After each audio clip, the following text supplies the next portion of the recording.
Hello dear brothers and sisters, welcome to Irshita UPSC GPSC. વિદ્યાર્થી મિત્રો, Indian economy and planning વિષયના advance level 2 lecture સિરીઝમાં હું અર્પણ પટેલ આપ સૌનું સ્વાગત કરી રહ્યો છું. વિદ્યાર્થી મિત્રો, થંબનેલ જોઈને તમને ખ્યાલ તો આવી જ ગયો હશે કે આપણે શું ભણવાનું છે. તો ચલો, જે ભણવાનું છે યસ એની પહેલા વાત કરી લઈએ અને હું તમારી સામે કેટલાક ક્વેશ્ચન મૂકીશ અને એ ક્વેશ્ચન જે છે યસ તમને આખા લેક્ચરમાં સમજાવવાનો પ્રયત્ન કરીશ. વિદ્યાર્થી મિત્રો, એમ કહી શકાય કે છેલ્લા કેટલાક સમયથી, ખાસ કરીને છેલ્લા 5-7 વર્ષની વાત કરો તો યુપીએસસી દ્વારા જે ક્વેશ્ચનો પૂછવામાં આવે છે, ચાહે પોલિટીના હોય, ચાહે ઇકોનોમીના હોય, ચાહે જીઓગ્રાફીના હોય, ઇવન હિસ્ટ્રી અને કરંટ અફેર્સ કેમ નથી હોતું, એમાં એક લેવલ જે છે એ અપ થયેલું જોવા મળે છે. અને જ્યારે યુપીએસસી નું લેવલ અપ થાય છે ત્યારે એ જ વસ્તુ સ્ટેટ પબ્લિક સર્વિસ કમિશન જે હોય છે, માનો કે જીપીએસસી છે, એમપીએસસી છે, ટીએનપીએસસી છે, yes Bihar public service commission છે, આ બધા જે સ્ટેટ પબ્લિક સર્વિસ કમિશન છે એ પણ એનું અનુકરણ કરવાનો પ્રયત્ન કરતા હોય છે અને જીપીએસસી પણ એમાંથી બાકાત નથી. યસ, જીપીએસસી એ 2021માં ડિસેમ્બરમાં જે ક્લાસ 1-2 ની પરીક્ષા લેવાયેલ હતી 26/12 ના રોજ, યસ એની અંદર એક સવાલ પૂછ્યો હતો અને આ સવાલ જીપીએસસી એ આઈ થિંક બીજી વખત રિપીટ કરેલો છે. સવાલ શું હતો કે કુલ માંગના આધારે જો જીડીપી ની ગણતરી કરતા હોઈએ તો નીચે પૈકીની કઈ ફોર્મ્યુલા સાચી થશે? આવો કંઈક સવાલ હતો અને એનો જવાબ આ આવતો હતો કે કુલ માંગના આધારે જ્યારે આપણે જીડીપી ની ગણતરી કરતા હોઈએ છીએ, યસ તો એમાં શું આવશે તો કે વપરાશ ખર્ચ પ્લસ પેઢીઓ દ્વારા રોકાણ ખર્ચ પ્લસ સરકારી ખર્ચ પ્લસ ચોખ્ખી નિકાસ. 90% જે મારા વિદ્યાર્થીઓ છે જે ઓલરેડી અત્યારે કોર્સમાં જોડાયેલા છે એ બધા વિદ્યાર્થીઓ એવું કીધું છે કે સાહેબ અત્યાર સુધી અમે જે કંઈ પણ જગ્યાએ ભણેલા હતા ત્યાં જીડીપી નું ચેપ્ટર પૂરું થાય ને, યસ ત્યારે સિમ્પલી કહી દેવામાં આવે કે તમે એવું યાદ રાખી લ્યો કે જીડીપી કુલ માંગના આધારે પૂછ્યો હોય તો આ ફોર્મ્યુલા છે, યસ તમારે ગોખી નાખવાની છે. કારણ કે 90% સાહેબોને જ ખ્યાલ નથી હોતો કે એકચ્યુઅલી આ ફોર્મ્યુલામાં કેવા શું માંગે છે. તો હું તમને આ લેક્ચરની અંદર આ ફોર્મ્યુલા પ્રેક્ટિકલ કરીને બતાવીશ કે જોઈ લો આ રીતે આ વસ્તુ સાબિત થાય છે અને એના જ આધારે આ તો થઈ પ્રિલિમ્સ અને મેઇન્સના લગતી વાત. હવે એક્ઝેક્ટલી મેઇન્સની વાત કરીએ તો યસ આ ફોર્મ્યુલાના આધારે તમને મેઇન્સને લગતો એક બીજો કોન્સેપ્ટ જે છે એ ક્લિયર થશે. શું છે એ કોન્સેપ્ટ? તો આર્થિક રીતે પડકારજનક સમય હોય, માનો કે આર્થિક વૃદ્ધિનો દર ધીમો પડી રહ્યો હોય, ઇકોનોમિક સ્લોડાઉન 2018 થી લઈ અને પ્રી કોવિડ સિચ્યુએશન, કે પછી આર્થિક રીતે મંદીનો માહોલ હોય, ઇકોનોમિક રિસેશન હોય, ત્યારે એવું કહેવામાં આવે છે કે જીડીપી ને ટકાવી રાખવા માટે અર્થવ્યવસ્થા જે છે એ નીચે ન જતી રહે, અર્થવ્યવસ્થા છે એ પડી ન ભાંગે, ક્લિયર છે, અર્થવ્યવસ્થામાં બહુ ગંભીર માઠા પરિણામો ન આવે એટલા માટે સરકારે જે છે એ વધુ ખર્ચ કરવો જોઈએ. કેમ? કોવિડની પરિસ્થિતિ આવી તો world bank, IMF, United nation economic and social commission, બ્લા બ્લા બ્લા, જેટલા બી એશિયન ડેવલપમેન્ટ બેંક છે, એશિયન ઇન્ફ્રાસ્ટ્રક્ચર ઇન્વેસ્ટમેન્ટ બેંક છે, આ બધા જે ઇન્ટરનેશનલ કે પછી મલ્ટીલેટરલ ઇન્સ્ટિટ્યુશન્સ છે એમને એક જ વસ્તુ કીધી હતી કે ગવર્મેન્ટ શુડ સ્પેન્ડ મોર, સરકારે વધુ ખર્ચ કરવો જોઈએ. તો આવું કઈ રીતે છે? આવું કઈ રીતે? તો આ બંને ક્વેશ્ચન જે છે એનો આન્સર તમને આ લેક્ચરની અંદર મળી જશે. ઓકે, તો ચલો પહેલીઓ ન બુજાવતા લેટ્સ બિગિન ધ શો. વાતો કરવાથી તો કોઈ મતલબ નથી. એક ચાઇનીઝ કહેવત છે, talk does not cook the rice. Okay, હવે તમારે એકચ્યુઅલી આ જે કોન્સેપ્ટ ભણવાનો છે પહેલા આપણે આને સમજીશું, આ સમજી ગયા પછી એના આધારે આને સમજીશું અને આ લેક્ચર છે એ એપ્રોક્સિમેટલી 1.5 કલાકનો થવાનો છે. અને આ લેક્ચર પ્યોરલી જીપીએસસી ની તૈયારી કરતા હોય કે પછી તમારામાંથી કોઈ યુપીએસસી ની પ્રિપરેશન કરતા હોય, ક્લિયર છે, એના માટે જ છે. નોન જીપીએસસી, નોન યુપીએસસી એક્ઝામો માટે આ લેક્ચર નથી. સિવાય કે તમે અર્થશાસ્ત્રમાં બહુ ગહન રુચિ રાખતા હોય તો આ લેક્ચર તમારા માટે છે. Okay, let's begin the show. તમારે આમ કુલ માંગના આધારે જ્યારે જીડીપી સમજવો હોય તો એની પહેલા ઇકોનોમીનો એક બીજો મહત્વનો કોન્સેપ્ટ જે છે એ સમજવો પડે છે. ખૂબ નાનો કોન્સેપ્ટ છે બટ ઇન્ટરેસ્ટિંગ ટોપિક છે. Agents of macro economics and their role in economy. Macro ઇકોનોમિક્સના એજન્ટ અને એમની અર્થતંત્રમાં ભૂમિકાઓ. હવે ઘણાને તો એ પણ નહીં ખ્યાલ હોય કે ભાઈ માઇક્રો ઇકોનોમિક્સ અને મેક્રો ઇકોનોમિક્સ આવું બે પણ આવે છે, અને તમારે જે સ્પર્ધાત્મક પરીક્ષાઓમાં ભણવાનું હોય છે ઇકોનોમિક્સ, ક્લિયર છે, જે ઓપ્શનલ ના હોય તો જનરલ સ્ટડીઝના પાર્ટ રૂપે, તો એ તમારે 95% તો મેક્રો ઇકોનોમિક્સ જ ભણવાનું હોય છે. હવે માઇક્રો ઇકોનોમિક્સ અને મેક્રો ઇકોનોમિક્સ નો ડિફરન્સ શું છે એ એક લાઈનમાં સમજી લઈએ, ડિટેલમાં નહીં સમજી જરૂર પડે. લેટ્સ સે ફોર એક્ઝામ્પલ તમે એમ કહો કે કોઈ એક ગામની અંદર કે કોઈ એક સિટીની અંદર ડુંગળીની માંગ, તો એ તમારું માઇક્રો ઇકોનોમિક્સ થયું, સૂક્ષ્મ લેવલ પર જતા રહ્યા.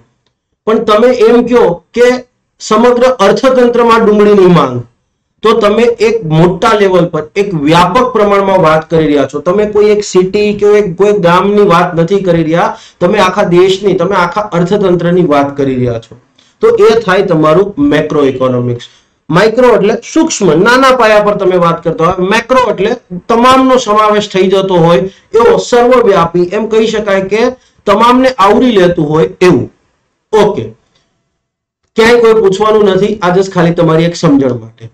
હવે મેક્રો ઇકોનોમિક્સના એજન્ટ કોણ છે અને એની અર્થતંત્રમાં ભૂમિકા શું છે, તમને જાણીને નવાઈ થશે. તમે, હું, તમારી આસપાસમાં રહેતા લોકો, અથવા તો તમે જે કોઈ પણ કંપનીની ચીજવસ્તુઓ ખરીદો છો એ, અને ઇવન સરકાર, બધા મેક્રો ઇકોનોમિક્સના એજન્ટ છે.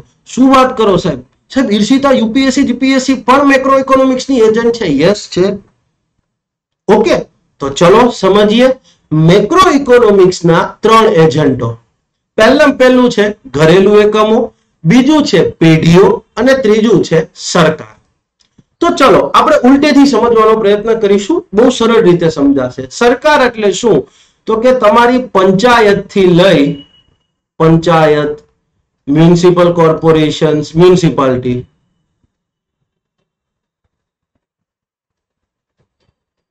યસ મ્યુનિસિપાલિટીઝ, પછી આવશે તમારી સ્ટેટ ગવર્મેન્ટ, પછી આવશે તમારી, ક્લિયર છે, સેન્ટ્રલ ગવર્મેન્ટ. તો સરકારમાં પંચાયતથી લઈ અને કેન્દ્ર સરકાર સુધીની જે કોઈ પણ વસ્તુ આવે, જે કોઈ પણ આવે છે, એ તમામે તમામ જે છે એ સરકાર કહેવાય. એની પણ મેક્રો ઇકોનોમિક્સમાં એક ભૂમિકા, સોરી, મેક્રો ઇકોનોમિક્સ એજન્ટ તરીકે અર્થતંત્રમાં એક ભૂમિકા છે, વાત કરીએ છીએ.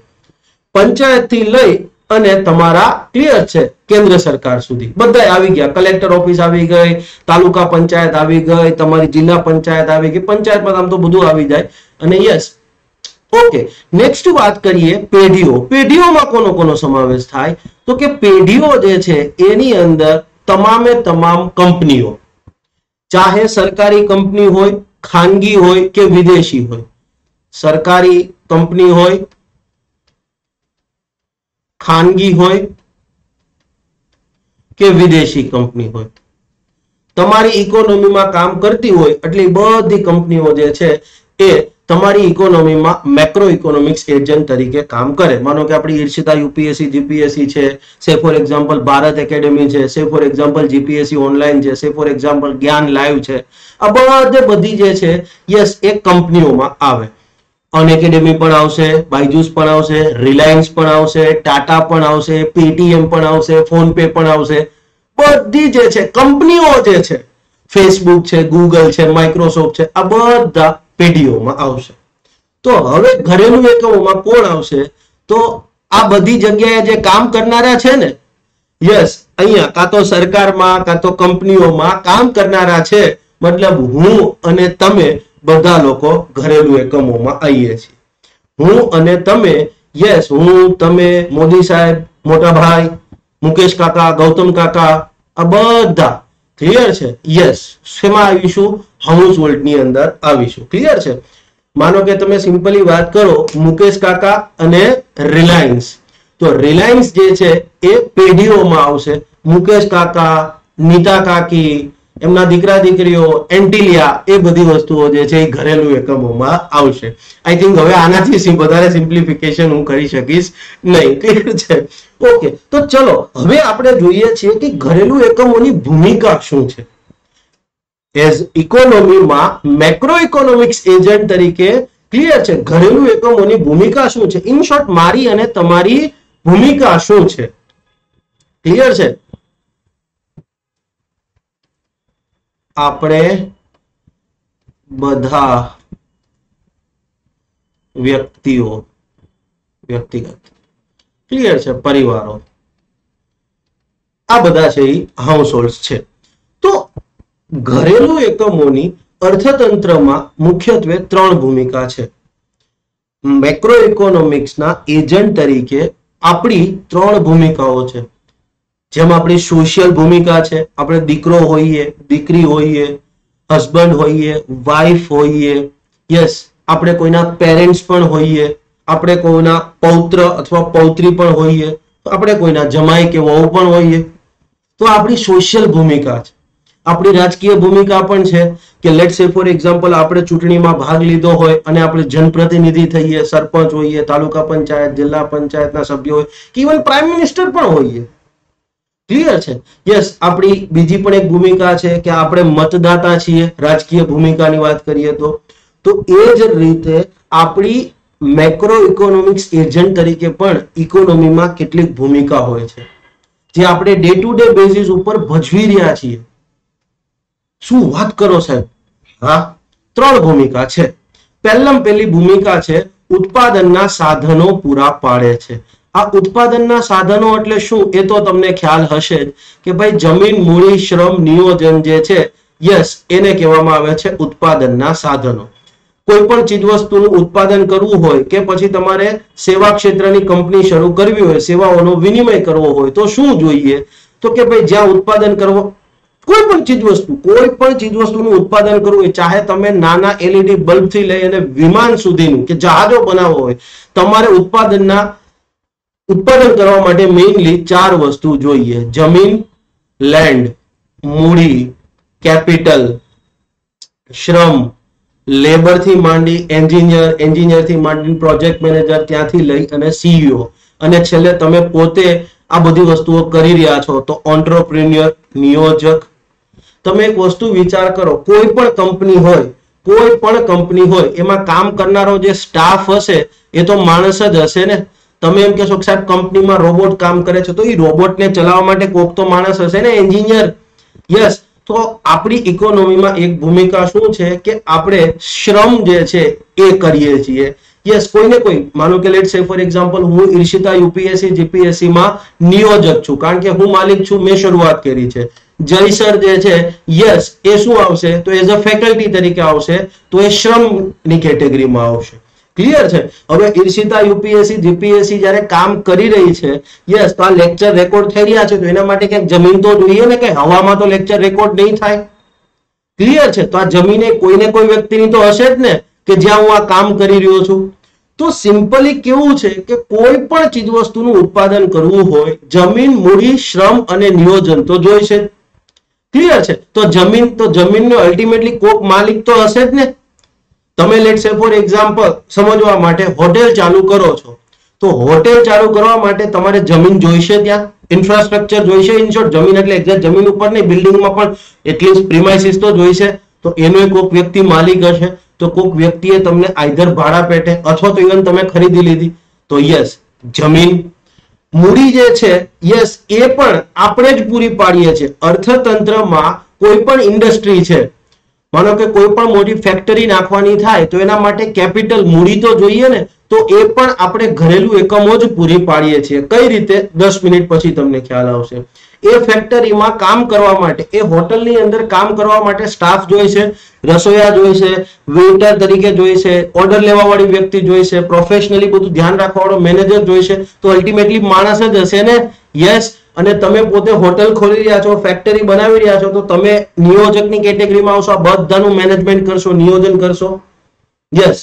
તો ઘરેલું એકમો તરીકે આપણી પહેલી ભૂમિકા શું છે? તો કે ઉત્પાદનના સાધનો જે છે એ પૂરા પાડીએ છીએ. બીજી મહત્વની ભૂમિકા કે આપણા દ્વારા કરવામાં આવતો ખર્ચ, ઘરેલું ખર્ચ. તમે એક વસ્તુ વિચાર કરો કે યસ, ઘરેલું એકમો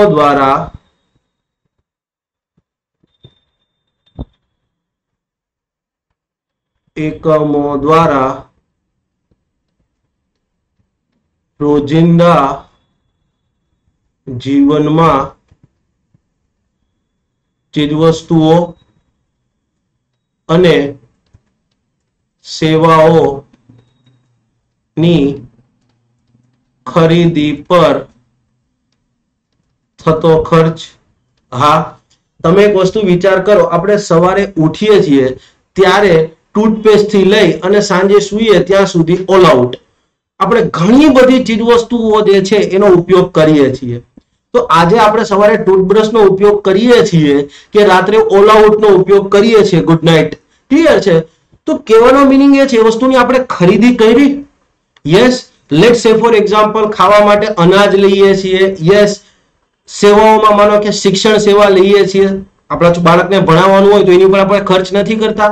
તબિયત ખરાબ થાય તો આરોગ્યની સેવા આપણે નથી લેતા. યસ, તો એની ઉપર આપણે ખર્ચ કરીએ છીએ.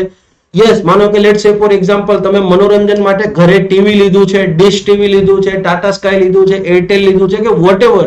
ક્લિયર છે? અલ્ટિમેટલી તમે એની ઉપર ખર્ચ કરો છો. તો okay, let's say for example telephone ને ઇન્ટરનેટ ને એ બધા માટે આપણે જીઓ, એરટેલ કે let's say for example Vodafone કે બીએસએનએલ, તો આ ટેલિકોમની સેવાઓ લીધી તો એની ઉપર ખર્ચ તો કરીએ છીએ ને.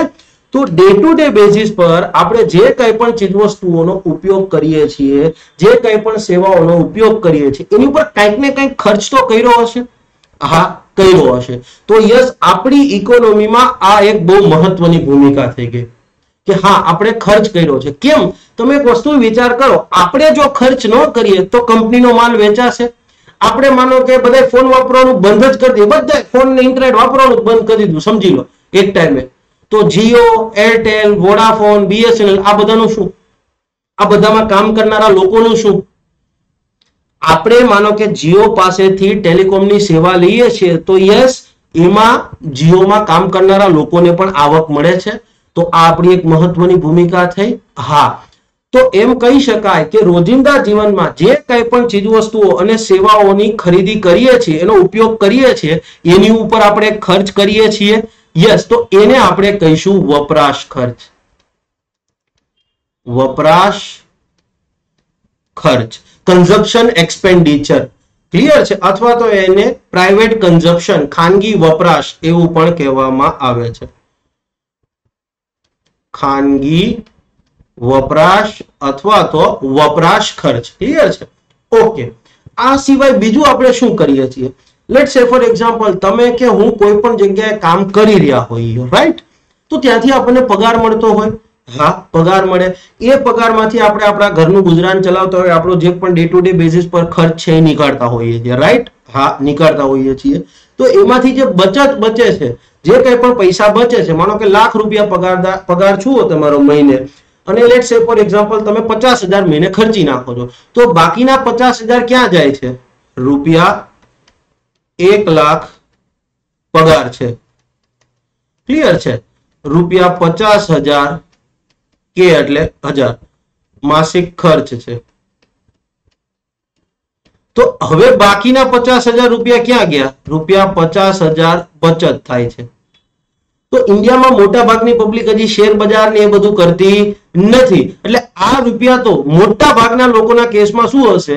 ક્લિયર છે? તો યસ, બેંકમાં જતા હશે.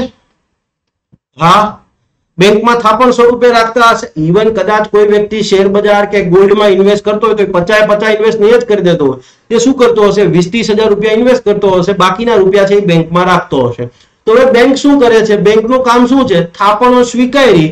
યસ, આનું કામ શું છે? તો કે થાપણો સ્વીકારવી એન્ડ અર્થતંત્રમાં ધિરાણ. અર્થતંત્રમાં ધિરાણ. તો એક વસ્તુ વિચાર કરો, આપણા જ રૂપિયા છે, આપણે બેંકમાં રાખ્યા અને બેંકે ઉદ્યોગોને શું પૂરી પાડી? મૂડી પૂરી પાડી. યસ, તો ઉત્પાદનના મેક્રો ઇકોનોમિક્સ એજન્ટ તરીકે આપણે 3 ભૂમિકા ભજવીએ છીએ. સાહેબ, આ તો ખ્યાલ જ નહોતો. ભજવતા હતા તમે અને હું, બધા ભજવી રહ્યા હતા. ક્લિયર છે? યસ, પહેલું ઉત્પાદનના સાધનો પૂરા પાડીએ છીએ. બીજું કે આપણે રોજિંદા જીવનમાં જે કંઈ પણ ચીજવસ્તુઓની ખરીદી કરીએ છીએ, સેવાઓની ખરીદી કરીએ છીએ, ઇન શોર્ટ એના ઉપર ખર્ચ કરીએ છીએ, અને આપણે ખર્ચ કરીએ છીએ ત્યારે એ કંપનીઓનો માલ વેચાય છે, કંપનીઓમાં જે કર્મચારીઓ છે એમને પગાર આપવામાં આવે છે, રાઈટ? સાચું છે, એમાં ખોટું નથી. તો આપણી ભૂમિકા ન થઈ. આપણે ખર્ચ કરીએ છીએ, કંપનીની સેવાઓ કે કંપનીની ચીજવસ્તુઓ વેચાય છે અને કંપનીના જે કર્મચારીઓ છે એમને આવક પણ થાય છે. Yes, okay. અને ત્રીજી ભૂમિકા આપણી ઘરેલું બચતો, કે આપણે જે બચતો કરીએ છીએ બેંકમાં રાખીએ છીએ, બેંક એને ઉદ્યોગોમાં ધિરાણ આપે છે. તો આ થઈ આપણી ભૂમિકા. ખાનગી કંપનીઓની ભૂમિકા શું હોઈ શકે? તો પહેલામાં પહેલી એક વસ્તુ તો તમને અહીંથી જ ખબર પડી જાય કે ઘરેલું એકમો તરીકે આપણે જે કંઈ પણ ચીજવસ્તુઓની ખરીદી કરીએ છીએ, જે કંઈ પણ સેવાઓની ખરીદી કરીએ છીએ, તો કોઈક ને કોઈક તો ઉત્પાદન કરતું હશે, કોઈક ને કોઈક કંપની તો સેવા પૂરી પાડતી હશે. તમારે મનોરંજનની સેવા જોઈએ છે તો ઘરે તમે Tata sky, dish TV, Airtel લઈ રહ્યા છો, ક્લિયર છે, વિડીયોકોન, D2H લઈ રહ્યા છો, તો અલ્ટિમેટલી એ કોઈને કોઈ કંપની તો તમને પૂરું પાડી રહી છે ને. યસ, તમે લેટ સે ફોર એક્ઝામ્પલ સવારમાં ટૂથપેસ્ટ લઈ રહ્યા છો, તો કોઈને કોઈ કંપની તો ટૂથપેસ્ટ બનાવતી હશે, ઉત્પાદન કરતી હશે, ચાહે બાબા રામદેવ કરતા હોય, ડાબર કરતું હોય, કે કોલગેટ કરતું હોય, કે પેપ્સોડન્ટ કરતું હોય, કોઈને કોઈ વસ્તુ તો ઉત્પાદન કરી રહ્યા છીએ. તમે યુઝ લેટ સે ફોર એક્ઝામ્પલ ઇલેક્ટ્રિસિટી યુઝ કરી રહ્યા છો, ક્લિયર છે, તો ઇલેક્ટ્રિસિટી જે છે એનું ઉત્પાદન કોઈએ તો કર્યું જ હશે ને. જીબી હશે, યસ, એને પછી પીજીવીસીએલ ને આપી, પીજીવીસીએલ તમને પૂરી પાડી એ વીજળી, અથવા તો યુજીવીસીએલ તમને પૂરી પાડી. અલ્ટિમેટલી માનો કે ટોરેન્ટ હશે તો ટોરેન્ટ પાવરનું ઉત્પાદન કરે છે અને ઘર સુધી પહોંચાડે છે. તો કંપનીઓ છે એની એક ભૂમિકા તો બહુ સ્પષ્ટ છે. શું? તો કે અર્થતંત્રમાં જે કંઈ પણ ચીજવસ્તુઓની જરૂરિયાત છે, જે કંઈ પણ સેવાઓની જરૂરિયાત છે, તો યસ, ચીજવસ્તુઓનું ઉત્પાદન અને સેવાઓનો વિનિમય કોણ કરે છે? તો આ કંપનીઓ કરે છે. યસ, હા, કંપનીઓ કરે છે. ઓકે, એની બીજી ભૂમિકા શું છે? લેટ સે ફોર એક્ઝામ્પલ અર્થતંત્રમાં કારની જરૂરિયાત છે, હું અને તમે કારનો ઉપયોગ કરી રહ્યા છે, તો આપણે કારની ખરીદી ઉપર ખર્ચ કર્યો. યસ, આપણે કારની ખરીદી ઉપર ખર્ચ કર્યો તો એ ઘરેલું ખર્ચમાં આવશે. ક્લિયર છે? યસ. તો હવે એક વસ્તુ વિચાર કરો, ક્લિયર છે, સામે લેટ સે ફોર એક્ઝામ્પલ કંપનીઓ જે છે જે કારનું ઉત્પાદન કરી રહી છે એનું એક જ યુનિટ છે. કંપની જે છે એ કારનું ઉત્પાદન કરી રહી છે એનું એક જ યુનિટ છે, પણ હવે એને લાગે છે કે લોકો વધુ કાર ખરીદી રહ્યા છે, તો એ શું કરશે? કારનું મેન્યુફેક્ચરિંગ કરવા માટે બીજું યુનિટ નાખશે. પણ જ્યારે એ બીજું યુનિટ નાખવા જશે તો એને ઇન્વેસ્ટમેન્ટ કરવું પડશે, એને રોકાણ કરવું પડશે, અને એ ઇન્વેસ્ટમેન્ટ ઉપર એને ખર્ચ કરવો પડશે. યસ, તો પેઢીઓની ભૂમિકા શું છે કે યસ, એ નવી નવી ફેક્ટરીઓ નાખવામાં કે લેટ સે ફોર એક્ઝામ્પલ સેવા ક્ષેત્રના એકમ તૈયાર કરવા માટે શું કરતા હોય છે? ઇન્વેસ્ટમેન્ટ કરતા હોય છે, અને એની ઉપર જે ખર્ચ થતો હોય છે એને શું કહેવામાં આવે છે? રોકાણ ખર્ચ. તો કંપનીઓની આ એક બીજી ભૂમિકા શું? ચીજવસ્તુઓ સેવાના ઉત્પાદન માટે નવા એકમોનું નિર્માણ. લેટ સે ફોર એક્ઝામ્પલ જીઓ આજથી 5 વર્ષ પહેલા આવ્યું કે 6 વર્ષ પહેલા આવ્યું, એ 6 વર્ષ પહેલા તમે સમજો જીઓના કોઈ સ્ટોર હતા? નહોતા. યસ, પણ જીઓ જેમ જેમ આગળ વધતું ગયું એમ એને અલગ અલગ સિટીની અંદર સ્ટોર શરૂ કરવા પડ્યા. યસ, તો એ રોકાણ ખર્ચ થયું. હા, મારુતિ સુઝુકી છે, યસ, વર્ષો પહેલા એનો ઇન્ડિયામાં એકેય પ્લાન્ટ નહોતો, પણ પછી એને ખબર પડી કે ના, હવે આપણે ઇન્ડિયામાં પ્લાન્ટ નાખવો પડશે, તો એને ઇન્વેસ્ટમેન્ટ કર્યું ને. એક પ્લાન્ટ નાખ્યો, 2 પ્લાન્ટ નાખ્યા, આઈ થિંક મારુતિના 3 પ્લાન્ટ છે ભારતની અંદર મેન્યુફેક્ચરિંગના. ઓકે, તો કંપનીઓની એક ભૂમિકા તો કે ચીજવસ્તુનું ઉત્પાદન કરવું, સેવાઓનો વિનિમય કરવો. પણ જેમ જેમ ચીજવસ્તુઓની માંગ વધતી જાય, સેવાઓની જરૂરિયાત, લોકો વધુ ને વધુ લોકો આવતા જાય ખર્ચ કરવા માટે, તો એમને ઇન્વેસ્ટમેન્ટ કરવું પડશે ને. એક પ્લાન્ટમાંથી કેટલું ઉત્પાદન થાય? વાત સાચી. તો એ એની રોકાણ ખર્ચ કરવાની બીજી ભૂમિકા. ત્રીજી જે છે પેઢીઓની બચતો. કોર્પોરેટ કંપનીઓ જે છે એ સિમ્પલી શું કરતી હોય છે કે એ માનો કે ચીજવસ્તુઓનું ઉત્પાદન કરે, સેવાઓનો વિનિમય કરે, એને વેચી દે, તો એમાંથી એને નફો પણ થાય. યસ, રિલાયન્સ, બિરલા, ટાટા, આ બધા અદાણી, આ બધા નફો તો કરતા હશે, તો એ નફામાંથી ક્લિયર છે અમુક રકમ બચત સ્વરૂપે પણ રાખતા હશે કે કાલ સવારે કોઈ પરિસ્થિતિ ગંભીર બને તો એ બચત કામ લાગે. જેમ હું અને તમે બચત કરી રહ્યા છીએ એમ કોર્પોરેટ કંપનીઓ પણ બચત કરતી હોય છે. ક્લિયર છે? તો આ એમની ત્રીજી ભૂમિકા થઈ. તમારા બધાના માટે એક ક્વેશ્ચન છે કે કોર્પોરેટ કંપનીઓ બચત કરે, કોર્પોરેટ કંપનીઓની બચત વધી જાય અર્થતંત્રમાં, એ સારો નિર્દેશ કે એક સારો નિર્દેશ ન કહેવાય? ખરાબ તો નહીં કહી શકું, તમે જસ્ટ ખાલી કમેન્ટ બોક્સમાં મને જણાવજો કે કોર્પોરેટ કંપનીઓની બચત વધે એ સારું છે કે સારું ન કહેવાય. ઠીક છે, હું છેલ્લે આન્સર આપી દઈશ. ત્રીજી જે છે, યસ, અર્થતંત્રમાં ત્રીજો મેક્રો ઇકોનોમિક એજન્ટ છે સરકાર. સરકારની ભૂમિકા શું છે? તો સરકારે ક્યાંક ખર્ચ કરે છે. લેટ્સ સે ફોર એક્ઝામ્પલ, સરકાર જે છે એ રોડ બનાવવા પર, રોડ, રેલવે, એરપોર્ટ, બંદરો, લેટ્સ સે ફોર એક્ઝામ્પલ શાળાઓ, skill development institute, skill development સંસ્થાઓ, હોસ્પિટલો, આ બધા ઉપર ખર્ચ કરે છે ને? સરકાર ખર્ચ નથી કરતી? યસ, રોડ બનાવવાનો થાય, રેલવેમાં માનો કે નવા સ્ટેશનો ઉભા કરવાના થાય, ડેડિકેટેડ ફ્રેટ કોરિડોર, સરકાર ડે ટુ ડે બેસિસ પર ઘણો ખર્ચ કરે છે. ઇવન સરકાર જે છે કર્મચારીનો પગાર આપે છે, એ પણ એક ખર્ચ જ થયો ને. તો એક મેક્રો ઇકોનોમિક્સ એજન્ટ તરીકે સરકારની પહેલી ભૂમિકા શું છે? ક્લિયર છે કે ભાઈ સરકાર જે છે અર્થતંત્રમાં વિવિધ હેતુથી ખર્ચ કરતા હોય છે. તો યસ, અહીંયા પણ સરકારનો એક ખર્ચ થયો ને. આપણે ઘરેલું એકમો તો કે ચીજ વસ્તુઓ અને સેવાઓની ખરીદી પાછળ ખર્ચ કરીએ છીએ. કંપનીઓ તો કે નવા ઇન્વેસ્ટમેન્ટ પાછળ ખર્ચ કરે છે. સરકાર તો કે એ જાહેર ચીજ વસ્તુઓ અને સેવાઓ પાછળ ખર્ચ કરે છે. જાહેર ચીજ વસ્તુ એન્ડ સેવાઓ પાછળ. હા, સરકારની ઇકોનોમીમાં બીજી ભૂમિકા શું? તો કે યુનિડાયરેક્શનલ પેમેન્ટ. યુનિડાયરેક્શનલ પેમેન્ટને તમારે સમજવાની જરૂરિયાત નથી, પણ જસ્ટ ખાલી એક બેઝિક વસ્તુ જોઈ લો. એક જ દિશામાં થતી ચૂકવણી. એક જ દિશામાં થતી ચૂકવણી.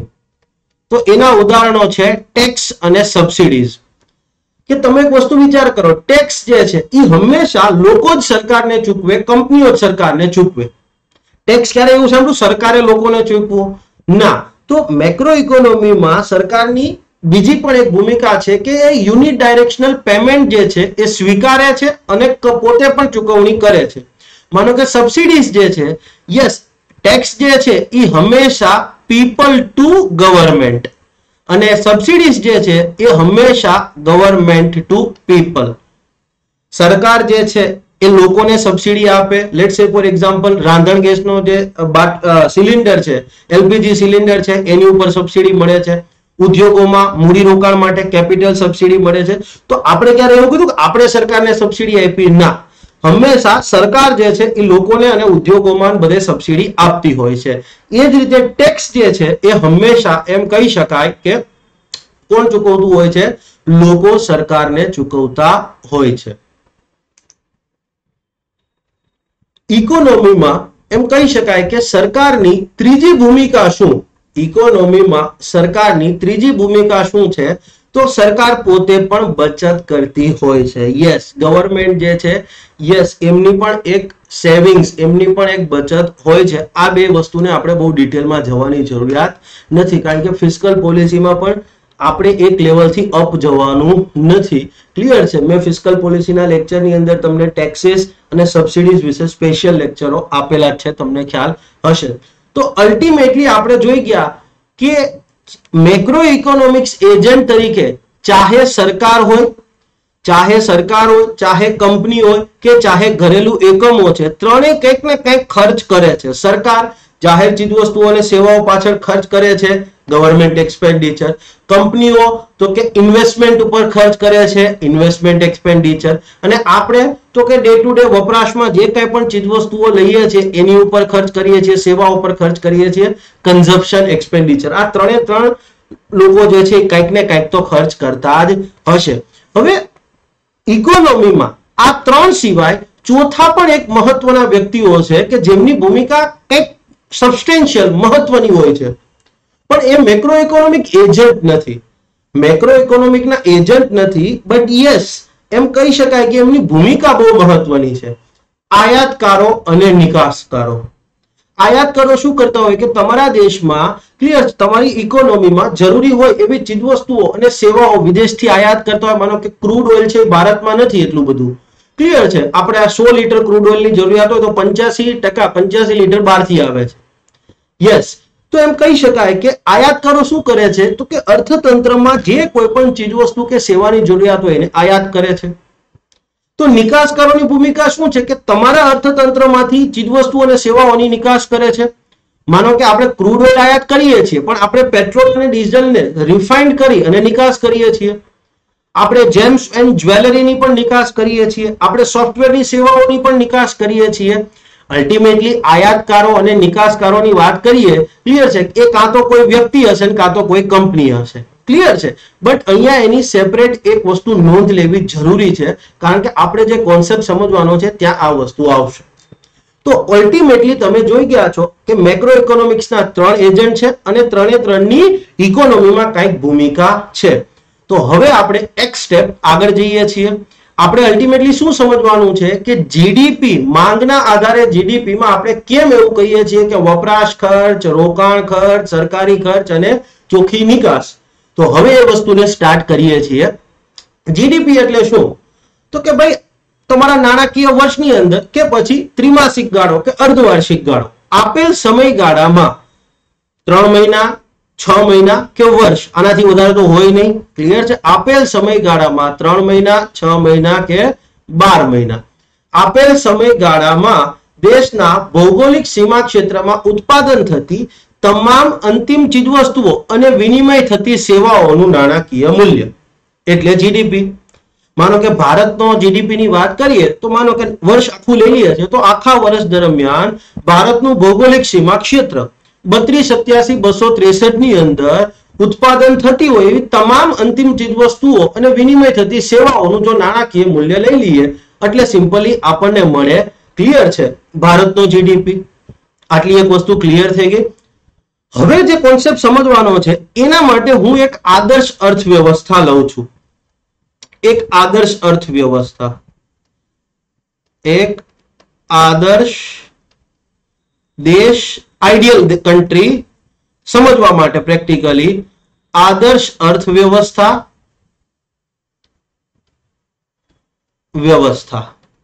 અને એ આદર્શ અર્થવ્યવસ્થા છે પ્રેક્ટિકલી આપણે જસ્ટ ખાલી અહીંયા સમજવા માટે, કોન્સેપ્ટ સમજવા માટે લીધું છે.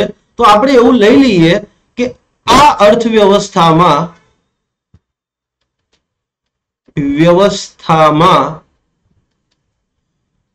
માત્ર કાર, ઓકે સિમેન્ટ રાખો, કાર નહીં, માત્ર જે છે એ સિમેન્ટનું જ ઉત્પાદન થાય છે.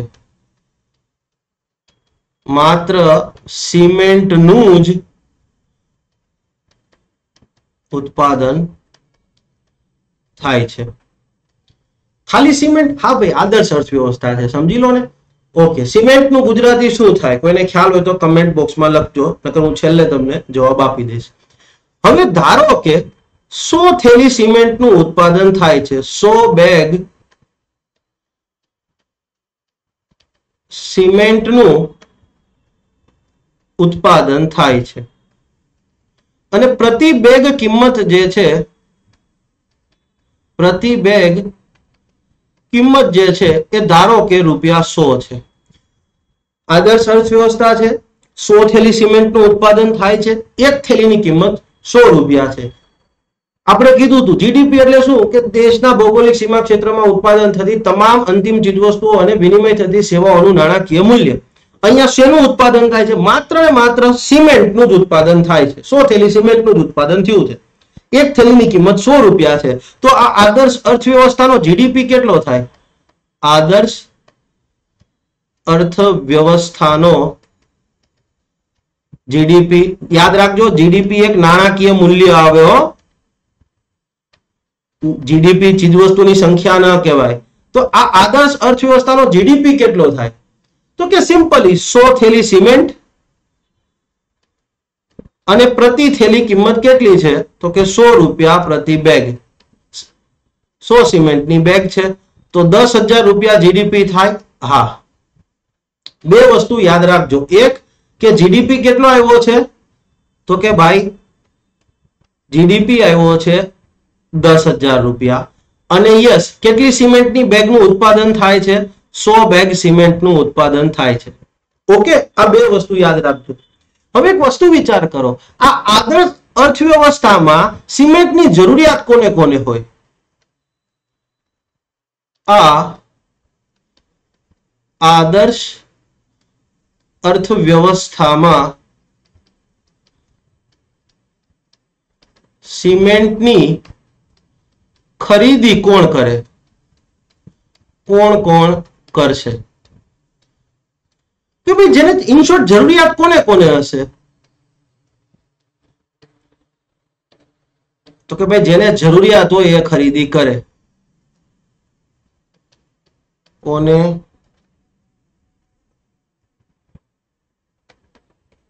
કોને સિમેન્ટની જરૂરિયાત હશે? તો લોજિકલી વિચારો જી, કાં તો ઘરેલું એકમો ખરીદશે કે ભાઈ એને નવું ઘર બનાવવું હોય સમજવા માટે, અથવા ઘરમાં રિનોવેશન કરવું હોય, સિમેન્ટ તો જરૂરિયાત પડે. તો પહેલામાં પહેલી વસ્તુ થાય તો કે ભાઈ ઘરેલું એકમો, ઘરેલું એકમો, રાઈટ? ઓકે, ધારો કે ઘરેલું એકમો જે છે એ 60 બેગ સિમેન્ટ લે છે. શું વાત છે સાહેબ! બીજી કોને જરૂરિયાત પડે? કંપનીઓને જરૂરિયાત પડે. કંપનીઓને ફેક્ટરી નાખવી હોય તેમાં સિમેન્ટ ન જોઈએ, બીજું પણ જોઈએ, પણ આ આદર્શ અર્થવ્યવસ્થા છે માટે અહીંયા ખાલી સિમેન્ટ લીધું છે. તો કે ભાઈ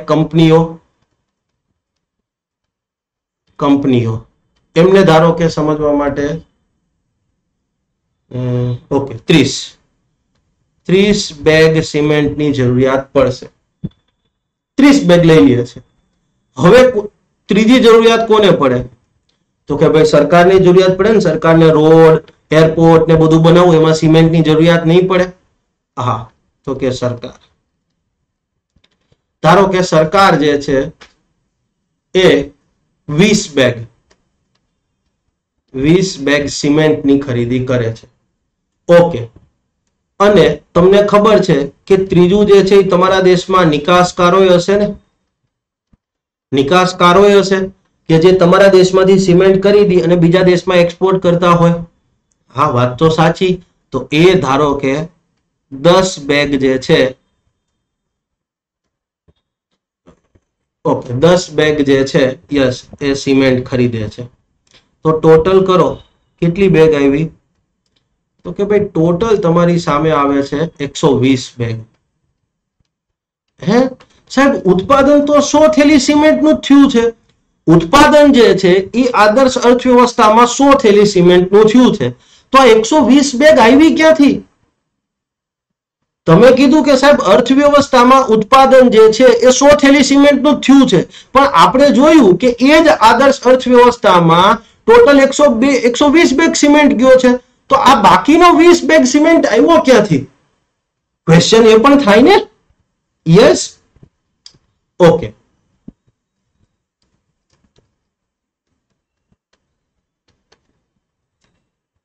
લોજિક વિચારો. આપણી આદર્શ અર્થવ્યવસ્થામાં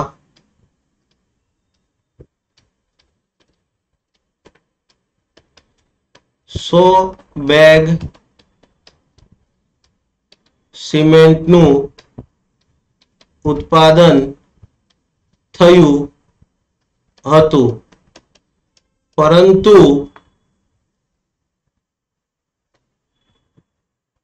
માંગ જે છે 120, ઉપયોગ લખો, ચલો માંગ નહીં, પરંતુ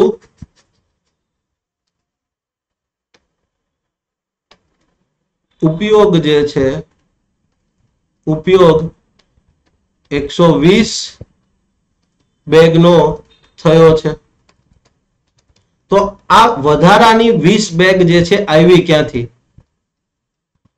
તો આ વધારાની 20 બેગ આવી ક્યાંથી? પ્રશ્ન આ થાય. તમે જુઓ, તમે કીધું કે તમારા દેશમાંથી સિમેન્ટની ખરીદી કરી અને નિકાસ થઈ છે, તો સ્વાભાવિક છે કે આ ઘરેલું એકમો, કંપનીઓ કે સરકાર જે છે એમના દ્વારા કોઈ સિમેન્ટ માટેની આયાત પણ કરવામાં આવી હોય. માનો કે કોઈ વ્યક્તિ છે પૈસાદાર છે, એવું વિચારે કે મારા સપનાનું ઘર છે માટે હું આમાં સિમેન્ટ પણ ફોરેન થી જ આયાત કરીશ, જર્મનીથી આયાત કરેલો સિમેન્ટ જ વાપરીશ કે આમ 100 વર્ષ સુધી ઘરને કાંઈ ના થાય.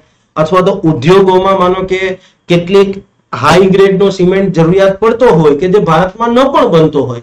માનો કે ન્યુક્લિયર રિએક્ટરમાં બનાવવું હોય, ન્યુક્લિયર પાવર પ્લાન્ટ ને બધું હોય, તો એમાં જે પણ કઈ ગ્રેડ નો સિમેન્ટ જોઈએ, એમાં જે ઈંટો જોઈએ એ આપણી સામાન્ય ઈંટો ના ચાલે. તો સ્વાભાવિક છે કે એ સિમેન્ટ આયાત પણ કરવામાં આવ્યો હોય. તો યસ, કોઈકે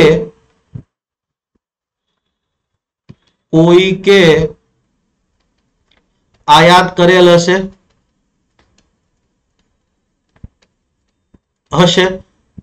ક્લિયર છે? ઉત્પાદન તો 100 થેલી સિમેન્ટ નું થયું છે, તો સિમેન્ટ આયાત કરવામાં આવી હશે. તો આ વધારાની બેગ આવી ક્યાંથી? તો કે યસ, આયાત કરવામાં આવી હશે. રાઈટ? હવે તમે સમજવા માટે એવું લઈ લો, કે ઓકે 20 બેગ તો આયાત થઈ હશે, 20 બેગ આયાત કરવામાં આવી છે. ઓકે, પ્રતિ બેગ કિંમત લઈ લો, પ્રતિ બેગ કિંમત સમજવા માટે ₹100 લઈ લો. તો કુલ આયાત ખર્ચ કેટલો થયો? કુલ આયાત ખર્ચ કેટલો થયો? કુલ આયાત ખર્ચ કેટલો થશે? તો કે 20 બેગ પ્લસ ₹100 પ્રતિ બેગ. તો તમે ટોટલ 2000 રૂપિયાનો સિમેન્ટ આયાત કર્યો હશે. હા, વાત તો સાચી, 2000 રૂપિયાનો સિમેન્ટ આયાત કર્યો હશે. ક્લિયર છે? Point is clear? હવે એક વસ્તુ વિચાર કરો, અર્થતંત્રમાં સિમેન્ટની કુલ માંગ કેટલી થઈ? આદર્શ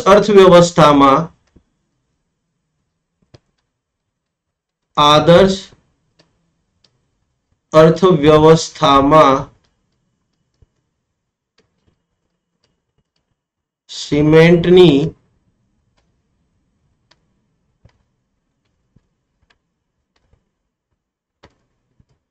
કુલ માંગ અને થયેલ ખર્ચ કેટલો? તો કુલ માંગ એટલે શું? અર્થવ્યવસ્થાની કુલ માંગ કેટલી આવી? તો કે ભાઈ ઘરેલુ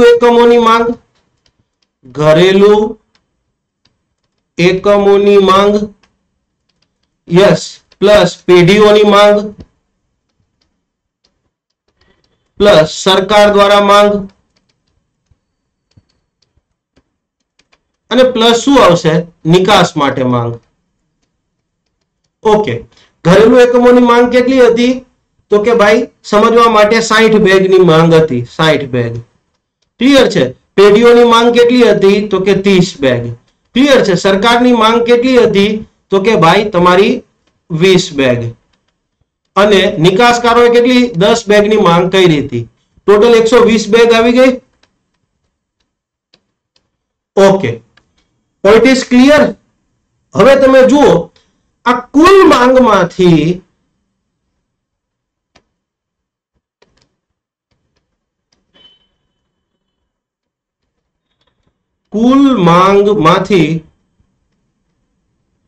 આયાત બાદ કરવામાં આવે. સિમેન્ટની કુલ માંગ કેટલી હતી? 120 બેગ. 120 બેગ માઇનસ 20 બેગ આયાત થઈ હતી. યસ, ટોટલ કેટલી આવી? 100 બેગ આવી. આયાત થયેલ સિમેન્ટ, યસ, ટોટલ 100 બેગ આવી. જોઈ લ્યો, આદર્શ અર્થવ્યવસ્થામાં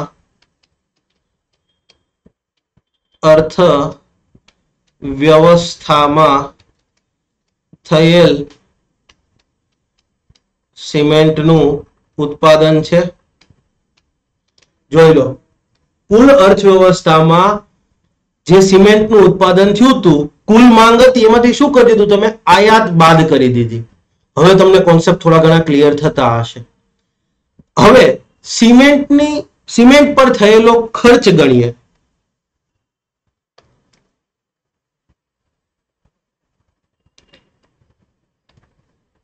આગળનું જ કન્ટિન્યુ કરવાનું છે. આદર્શ અર્થવ્યવસ્થામાં સિમેન્ટ પર થયેલો ખર્ચ.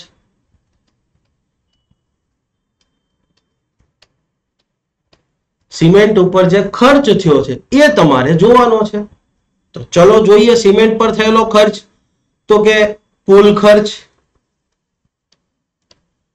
કેટલો થશે? તો કે વપરાશ ખર્ચ. યસ, ઘરેલું એકમોએ કરેલો ખર્ચ, ઘરેલું એકમો, તો એને વપરાશ ખર્ચ કર્યો હશે. હા, ઘરેલું એકમો જે છે એને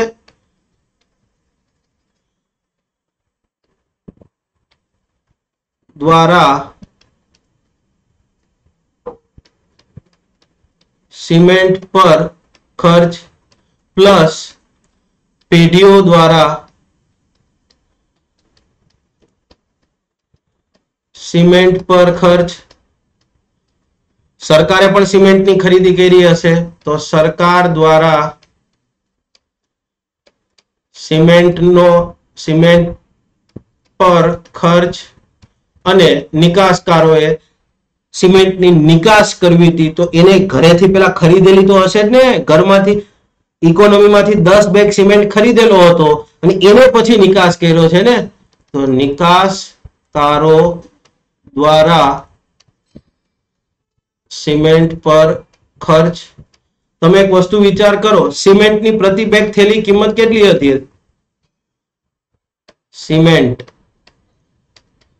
પ્રતિ બેગ કિંમત કેટલી હતી? તો કે ₹100 હતી.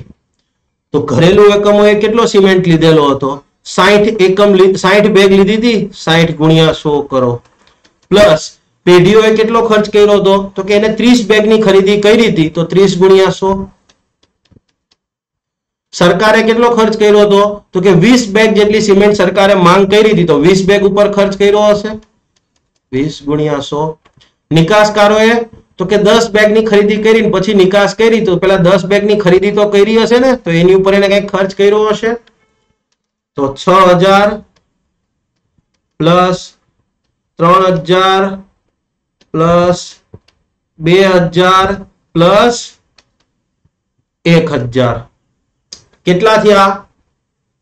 તો કે 12000 થયા. 12000. હવે તમે જુઓ આ 6000 શું છે? ઘરેલું એકમોએ કરેલ ખર્ચ, કન્ઝપ્શન એક્સપેન્ડિચર, પ્લસ આ તો કે પેઢીઓએ રોકાણ પર કરેલ ખર્ચ. એમને સ્વાભાવિક છે નવી ફેક્ટરી બનાવી હશે તો બિલ્ડિંગ બનાવવા માટે સિમેન્ટ તો જોયો હશે ને, તો એ તો એમનું ઇન્વેસ્ટમેન્ટ થયું. આ તો કે સરકારે કરેલ ખર્ચ, ગવર્મેન્ટ એક્સપેન્ડિચર, પ્લસ આ નિકાસકારોએ કરેલ ખર્ચ, એક્સપોર્ટ. ક્લિયર થઈ ગઈ વસ્તુ?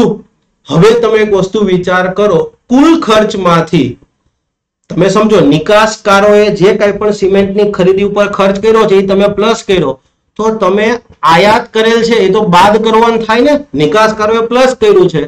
તમારે શું જોઈએ છે? ઘરેલું ઉત્પાદન જોઈએ છે. ઘરેલું ઉત્પાદન, જીડીપી એટલે ઘરેલું ઉત્પાદન. પણ અહીંયા જુઓ આયાત થયેલી સિમેન્ટ પણ ગણાઈ ગઈ છે. આયાત થયેલી સિમેન્ટ પણ ગણાઈ ગઈ છે. તો તમે હવે એક વસ્તુ વિચાર કરો કે કુલ ખર્ચમાંથી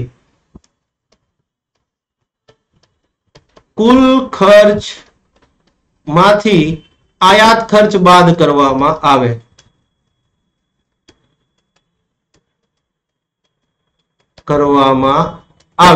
તો જુઓ કુલ ખર્ચ કેટલો હતો? ₹12000 હતો. એમાંથી આયાત પર કેટલો ખર્ચ થયો હતો? આ 12000 કુલ ખર્ચ હતો. આયાત ઉપર કેટલો થયો હતો ખર્ચ? તો કે જુઓ ₹2000 આયાત ઉપર ખર્ચ થયો તો સિમેન્ટની, તો બાદ કરી દો 2000. તો કેટલો આવ્યો? ₹10,000. અને આ ₹10,000 એકચ્યુઅલી શું આવ્યો? આદર્શ અર્થવ્યવસ્થાનો જીડીપી આવ્યો. જોઈ લો, વ્યવસ્થાનો જીડીપી આ તમારી સામે છે જો મતલબ શું કર્યું તમે કે તમારા ઘર આંગણે અલ્ટિમેટલી 100 થેલી સિમેન્ટનું ઉત્પાદન થયું હતું પણ તમે જોયું કે કુલ ઉપયોગ કેટલી થેલીનો થયો છે 120 થેલીનો થયો છે તો સિમ્પલી તમારે શું કરવું પડે કે 100 નું ઉત્પાદન થયું છે સામે 120 નો ઉપયોગ થયો છે તો લોજિકલી 20 જે છે એ તમારા ઇકોનોમીમાંથી નહીં પણ બહારની અર્થવ્યવસ્થામાંથી આવ્યું હશે તો આયાત થયેલ હશે તો અલ્ટિમેટલી તમે શું કર્યું તો કે બધાએ કરેલો ખર્ચ કાઢ્યો કે સિમેન્ટ ઉપર ઘરેલું એકમોએ કેટલો ખર્ચ કર્યો હતો પેઢીઓએ કેટલો ખર્ચ કર્યો હતો સરકારે કેટલો ખર્ચ કર્યો હતો અને નિકાસકારોએ કેટલો ખર્ચ કર્યો હતો અને એમાંથી તમે શું કરી નાખ્યું બાદ તો કે ભાઈ ઇમ્પોર્ટ કરે સિમેન્ટ ઇમ્પોર્ટ કરવામાં આવી એની ઉપર થયેલો ખર્ચ જે છે એ તમે બાદ કરી દીધો એટલે તમને શું મળ્યું તો કે અલ્ટિમેટલી તમારા ઘર આંગણે થયેલ જે ઉત્પાદન હતું એનું નાણાકીય મૂલ્ય મળ્યું આ 12,000 તમે હવે તમે જુઓ 12,000 એટલે શું કરી શકાય આ 12,000 ને મારે લખવા હોય સમજવા માટે હું 1 મિનિટ અને ઓકે ફરીથી લખી દઉં છું ભૂસવું નથી આ સેમ વસ્તુ અહીંયા રિપીટ કરું છું રૂપિયા 12,000 માઇનસ રૂપિયા 2,000 હવે જોજો જાદુ આ 12,000 મતલબ હું શું લખી શકું consumption expenditure plus private investment plus government expenditure plus લખી શકું હા તો સિમ્પલી આ 12,000 ને ફરી પાછા આપણે બ્રેકઅપ કરીએ તો રૂપિયા 6,000 પ્લસ રૂપિયા 3,000 પ્લસ રૂપિયા 2,000 પ્લસ રૂપિયા 1,000 આવ્યા યસ અને માઇનસ રૂપિયા 2,000 હવે તમે જુઓ આ 6,000 શું હતો કન્ઝમ્પશન એક્સપેન્ડિચર હતો વપરાશ ખર્ચ હતો યસ આ 3,000 પ્રાઇવેટ ઇન્વેસ્ટમેન્ટ ઉપર થયેલો ખર્ચ હતો આ 2,000 તો કે ગવર્મેન્ટ એક્સપેન્ડિચર હતો આ હતો એક્સપોર્ટ અને આ 2,000 ઇમ્પોર્ટ ઉપર થયા હતા ઇમ્પોર્ટ કર્યું છે એટલે માઇનસ એટલે તમને ફોર્મ્યુલા ક્લિયર છે મળી ગઈ આ શું થયો કશું નહીં પરંતુ કુલ માંગના આધારે જીડીપી જે છે એડી એટલે કુલ માંગ એગ્રીગેટ ડિમાન્ડ અને તમારી સામે ફોર્મ્યુલા આવી CE plus PI plus government expenditure plus NX ખ્યાલ આવી ગયો તો અહીંયા એક વસ્તુ તમારે ખાસ યાદ રાખવાની છે કે જે છોકરાઓ બહુ ભૂલ કરે છે કુલ માંગ એગ્રીગેટ ડિમાન્ડ એટલે શું જો એગ્રીગેટ ડિમાન્ડની ફોર્મ્યુલા પૂછી હોય તો તમારે શું લખવાનું થાય તો કે ઘરેલું માંગ પ્લસ ખાનગી ખર્ચ ખાનગી માંગ ઇન શોર્ટ યસ પ્લસ સરકારી માંગ પ્લસ નિકાસ માટે માંગ આ 120 થેલી સિમેન્ટ થયો સમજવા માટે કુલ માંગ તો 120 થેલીની થઈ હતી ને પણ જો તમને જીડીપી પૂછ્યો હોય તો કુલ માંગના આધારે જીડીપી કીધું હોય જીડીપી કુલ માંગના આધારે તો તમારે શું લખવાનું થાય તો કે ભાઈ ઘરે આ એક નાણાકીય મૂલ્ય થઈ ગયું તો consumption expenditure plus private investment ખાનગી પેઢીઓએ રોકાણ પર કરેલો ખર્ચ ગવર્મેન્ટે જાહેર ચીજવસ્તુઓ અને સેવા પર કરેલો ખર્ચ પ્લસ તમે જે કંઈ પણ એક્સપોર્ટ કર્યો છે જે કંઈ પણ માલ એક્સપોર્ટ કર્યો છે એ તમારે લખવાનો થશે એક્સપોર્ટ સામે તમે ઇમ્પોર્ટ પણ કર્યા છે કારણ કે જીડીપી જે છે એ શું છે માત્ર ઘરેલું ઉત્પાદનની જ વાત કરે છે જીડીપી જે છે અહીંયા શું આવે માત્ર ઘરેલું ઉત્પાદન અને આપણે જોઈ ગયેલા હતા કે આપણી આદર્શ અર્થવ્યવસ્થામાં 100 બેગ સિમેન્ટનું જ ઉત્પાદન થયું હતું પણ ઉપયોગ 120 નો થયો હતો તો 20 બહારથી આવી હતી તો યસ આ ઘરેલું એકમોએ જે ખર્ચ કર્યો હશે કે કંપનીઓએ જે ખર્ચ કર્યો હશે કે સરકારે જે ખર્ચ કર્યો હશે એમાં આયાત પરની ચૂકવણી આવી ગઈ હશે આયાત તો આ ત્રણમાંથી જ કોકે કર્યો હશે નિકાસકાર પોતે શું કામ એને આયાત કરશે તો સ્વાભાવિક છે ત્રણમાંથી કોઈકે આયાત કર્યો હશે અને એ આયાત ઉપર એને ચૂકવણી કરી હશે. તો આપણે શું કર્યું? ઘરેલું ઉત્પાદન જ જોતું હતું. અહીંયા વપરાશ તો 120 નો થયો હતો. તો આપણે શું કર્યું? આયાત કરેલ હતું એ બાદ કરી દીધું, એટલે આપણે ઘરેલું ઉત્પાદન મળ્યું. અને યસ, આપણે નાણાકીય મૂલ્ય લેવું હતું તો શું કર્યું? એ બધાએ જે ખર્ચ કર્યો હતો યસ એને ગણ્યો, પણ સામે આયાત ઉપર જે ચૂકવણી કરી હતી, ક્લિયર છે, યસ, એ બાદ કરી દીધી. એટલે ફાઇનલી તમને શું મળ્યો? તો કે તમારા દેશનો જીડીપી મળ્યો.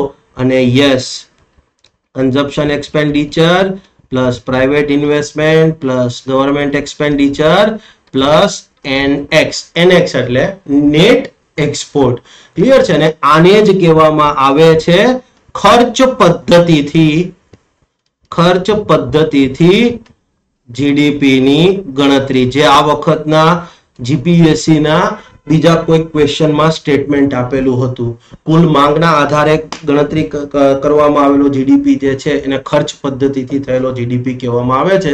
કોઈ જ પબ્લિકે આને સ્ટેટમેન્ટને સાચું નહોતું કર્યું. મારા જે અનએકેડમીના છોકરાઓ હતા જે ભણી ગયેલા હતા એ બધાએ એક જ સ્ટેટમેન્ટ ઉપરથી આખો આન્સર આપી દીધો હતો. ક્લિયર છે? ચીટ કોડ યુઝ કરીને. Yes, elimination technique. તો આ રીતે મિત્રો તમારે પ્રેક્ટિકલ વે થી ઇકોનોમી ભણવાનું હોય છે. મને નથી ખબર કોણ કેવું ભણાવે છે, હું એના ઉપર કમેન્ટ નહીં કરતો. હું તો એવું જ કહું છું બધા સારું જ ભણાવે છે. બટ યસ, હું જે ભણાવું છું મારા કોર્સની અંદર એ મેં તમને આ તમારી સામે એક રજૂ કર્યું કે આ રીતે પ્રિપરેશન તમારે કરવાની હોય છે. અને મારો એક જ લક્ષ્યાંક છે કે ગુજરાતમાં પણ એ ટેલેન્ટ રહેલી છે, ગુજરાતમાં પણ એ મેધાવી છાત્રો, એ પ્રતિભાશાળી છાત્ર અને છાત્રાઓ રહેલા છે કે જે યુપીએસસી પાસ કરવા માટે સમર્થ છે. પણ માત્ર ને માત્ર એક લેંગ્વેજ બેરિયર આવે છે. યસ, એ લેંગ્વેજ બેરિયરને દૂર કરવાની અમારા જેવા શિક્ષકોની ફરજ છે. આજે તમે જુઓ છો કે લેટ્સ સે ફોર એક્ઝામ્પલ ભારતના દક્ષિણ ભાગના જે રાજ્યો છે અથવા તો યુપી બિહાર જે છે ત્યાંથી વધારે આઈએએસ કેમ આવે છે? તો એ ત્યાંના શિક્ષકોએ કોઈકે તો શરૂઆત કરી હશે ને, જે તે સમયે, આજકાલની નથી, આજથી 50 વર્ષ પહેલા શરૂઆત થયેલી છે. તો યસ, ગુજરાતમાં આજે આ વસ્તુની શરૂઆત એટલીસ્ટ હું એમ નથી કહેતો મેં એકે કરી છે, પણ હું એમાં મારું કંઈક યોગદાન તો આપી જ રહ્યો છું. દરેકે દરેક મારું કન્ટેન્ટ જે છે એ હંમેશા યુપીએસસી ના લેવલને ધ્યાનમાં રાખતા જ કરું છું. ક્લિયર છે? યસ, એ તમને અગાઉના જે ડેમો લેક્ચર્સ છે યસ એમાં પણ ખ્યાલ આવી જશે. એની લિંક પણ મેં નીચે ડિસ્ક્રિપ્શન બોક્સમાં મૂકેલી છે. આપણી ટેલિગ્રામ ચેનલ જે છે એની પણ લિંક મેં નીચે ડિસ્ક્રિપ્શન બોક્સમાં મૂકેલી છે. તો આ તો તમે પ્રેક્ટિકલી હવે સમજી ગયા. ક્લિયર છે? હવે આપણે વાત કરીશું ક્વેશ્ચન બીજો હતો એ કે આર્થિક મંદીમાં કેમ એવું કહેવામાં આવે છે કે ગવર્મેન્ટે વધારે ખર્ચ કરવો જોઈએ? વાય ગવર્મેન્ટ શુડ સ્પેન્ડ મોર, એવું કેમ કહેવામાં આવે છે? ઓકે વિદ્યાર્થી મિત્રો, આપણો ઇકોનોમીનો કોર્સ ઓલરેડી જે છે ઈર્ષિતા યુપીએસસી જીપીએસસી ની જે એપ્લિકેશન છે એના ઉપર અવેલેબલ છે. એમાં જે સ્ટેટિક પોર્શન છે, ક્લિયર છે, એનો 80% કોર્સ જે છે ઓલરેડી અપલોડ થઈ ગયો છે અને બધો લેટેસ્ટ કોર્સ છે. કોર્સની અંદર કાંઈ પણ નવા ડેવલપમેન્ટ થતા હશે તો એ પણ મેં લેક્ચરમાં કીધા હશે. માનો કે મે મહિનાની અંદર કોઈ ઘટના બની હશે તો એનો લેક્ચરમાં ઉલ્લેખ થાય. માનો કે જીપીએસસી ના ચેરમેન આવી ગયા હોય એવું હું લેક્ચરમાં બોલું તો સમજી લેવાનું કે આ લેક્ચર જે છે એ લેટેસ્ટમાં રેકોર્ડ થયેલો છે. બાકી તો ખબર ના હોય કે ક્યારે ચેરમેન આવ્યા એમ. તો આખો 80% કોર્સ જે છે સ્ટેટિક પોર્શનનો એ અપલોડ થઈ ગયો છે. યસ, એપ્રોક્સિમેટલી એની અંદર 76 વિડીયો છે. હજી પ્રિલિમ પહેલા બીજા 40 વિડીયો એડ થશે. યસ, અને પ્રિલિમ પૂરી થયા પછી મેઇન્સ જે છે એના માટે બીજા 30 વિડીયો એડ થશે કે જે ઓનલી મેઇન્સ હશે, ઓનલી મેઇન્સ માટેના છે. આ જે છે એ પ્રિલિમ અને મેઇન્સ બંને માટેના છે. અત્યારે જે 76 વિડીયો અપલોડ થયા છે, બીજા 40 વિડીયો અપલોડ થશે, એટલે એપ્રોક્સિમેટલી 106 જેટલા વિડીયો થયા એ પ્રિલિમ મેઇન્સ બંને માટે હશે. તમારી જેવી પ્રિલિમ પૂરી થશે ઓક્ટોબર 2022 ની, એ પછીના 30 થી 35 વિડીયો બીજા મેઇન્સ માટે જ અપલોડ કરવામાં આવશે, સ્પેશિયલી ફોર મેઇન્સ. માનો કે તમને ખબર છે કૃષિ ક્ષેત્ર છે, ઇન્ફ્રાસ્ટ્રક્ચર છે, લેટ્સ સે ફોર એક્ઝામ્પલ ગ્રામીણ વિકાસ છે, શહેરી વિકાસ છે, આ બધાના એનાલિટિકલ ક્વેશ્ચન આવે છે. તો એ એનાલિટિકલ ક્વેશ્ચન મેઇન્સ પ્રિલિમ પછી આપણે એડ કરીશું. શું કામ? એને કે કરંટને ધ્યાનમાં રાખતા. કરંટમાં ત્યારે માનો કે તમારી એક્ઝામ જે છે ડિસેમ્બર 2012 માં આવે છે અને મેઇન્સ તમારી માર્ચ 2023 માં છે. તો આપણે ડિસેમ્બર પછી માર્ચ પહેલા જે કંઈ પણ કરંટમાં ઘટના બની હશે, કૃષિ ચર્ચામાં હશે તો એ, એમએસએમઈ ચર્ચામાં હશે તો એ, એના બીજા 30 થી 35 વિડીયો એડ કરવાના છે. ક્લિયર છે? અને હું કોર્સમાં મની બેક ગેરંટી આપું છું. તમે કોર્સ પરચેસ કર્યો ઇકોનોમીનો, 3 દિવસનો ટાઈમ છે. 3 દિવસની અંદર તમને એમ લાગે કે હા ભાઈ ક્લિયર છે, મને અર્પણ પટેલે ભણાવ્યું ન ગમ્યું, તો no question will be asked money policy આપણે અપનાવી છે.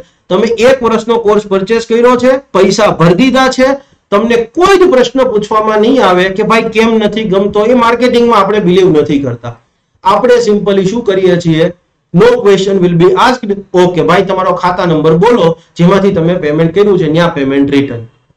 અને યુપીએસસી ના કોર્સનો મેં સમાવેશ જે છે આખા કોર્સની અંદર કરી દીધો છે. મને જીપીએસસી માં કરતા મને યુપીએસસી માં વધારે રસ છે અને હું ઈચ્છું છું કે છોકરાઓ વધુ ને વધુ, ગુજરાતના છોકરાઓ યુપીએસસી તરફ વળે.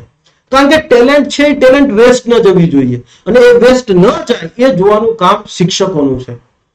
ક્લિયર છે? ઓકે, ચલો આપણે હવે બીજા ક્વેશ્ચન તરફ આવીએ કે આર્થિક રીતે પડકારજનક સમય હોય, અર્થતંત્રમાં પડકારજનક સમય હોય, જેમ કે આર્થિક વૃદ્ધિનો દર ધીમો પડી ગયો હોય, ઇકોનોમિક સ્લો ડાઉન હોય. ઇકોનોમિક સ્લો ડાઉન હોય મતલબ 2018 પછીની સ્થિતિ જુઓ તમે, આર્થિક વૃદ્ધિનો દર ધીમો થઈ ગયો હોય. ક્લિયર છે? 2018 પછીની સ્થિતિ જુઓ, કોવિડ આવ્યો ત્યાં સુધીમાં. ક્લિયર છે? તો આર્થિક વૃદ્ધિનો દર, જીડીપી જે છે એ તમારો 5%, 6% જેટલો જ જતો હતો, બહુ કઈ લાંબો જ આગળ વધતો, મતલબ 8%, 9% જેટલો નહોતો. કે પછી આર્થિક મંદીનો માહોલ હોય, કોરોના મહામારીની શરૂઆતનો સમયગાળો, માનો કે માર્ચ થી ડિસેમ્બર 2020 આર્થિક મંદી જેવો સમયગાળો હતો, ઇકોનોમિક રિસેશન હતું, સતત 2 ત્રિમાસિક ગાળા સુધી નેગેટિવ ગ્રોથ આવે એને કહેવાય આર્થિક મંદી. તો આવા ટાઈમમાં ક્લિયર છે, એવું કેમ કહેવામાં આવે છે કે સરકારે વધુ ખર્ચ કરવો જોઈએ? વાય ડુ વી સે ધીસ? અથવા કેમ આવું વર્ષોથી કહેવામાં આવે છે? તો એનો જવાબ પણ આપણે જે ફોર્મ્યુલા લાયા છીએ, ક્લિયર છે, આમાં જ છે. આપણે જે ફોર્મ્યુલા લાવ્યા અલ્ટિમેટલી શું છે, જીડીપી કુલ માંગના આધારે, અથવા તો હવે કોઈને એમ કહું કે ખર્ચના આધારે, જીડીપી હવે હું એમ કહું કે ખર્ચના આધારે, તો તમે માનશો ને, કુલ માંગના આધારે, હવે ખર્ચના આધારે. અલ્ટિમેટલી શું છે કે ઘરેલુ એકમો ખર્ચ કરશે, ખાનગી પેઢીઓ રોકાણ કરશે ને એની ઉપર ખર્ચ કરશે, સરકાર પોતે ખર્ચ કરશે, અને નિકાસ જે છે, યસ, નિકાસ જે છે એની ઉપર ખર્ચ કરવામાં, નિકાસ કરવામાં આવે તો અલ્ટિમેટલી તમારો જીડીપી આવે. જીડીપીમાં તો મેઇનલી આ 4 જ વસ્તુ આવવાની છે. હવે એક વસ્તુ વિચાર કરો, નોર્મલી એક વસ્તુ વિચાર કરો, આર્થિક મંદીનો માહોલ છે, આર્થિક મંદીનો માહોલ.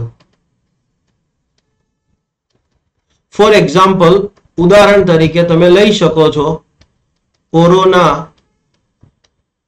મહામારીની શરૂઆતનો સમયગાળો.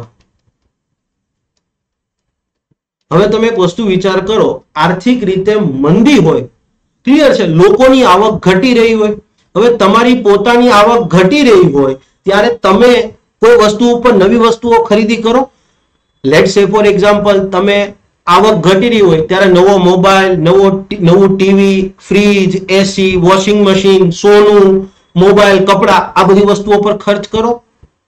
સ્વાભાવિક છે, નથી જ કરવાના. તો જ્યારે આર્થિક મંદીનો માહોલ હોય ત્યારે તમે એવું ન વિચાર કરો કે લોકો જે છે એ વધુ વસ્તુઓ ઉપર ખર્ચ કરશે, ચીજવસ્તુઓ અને સેવાઓની ખરીદી કરશે.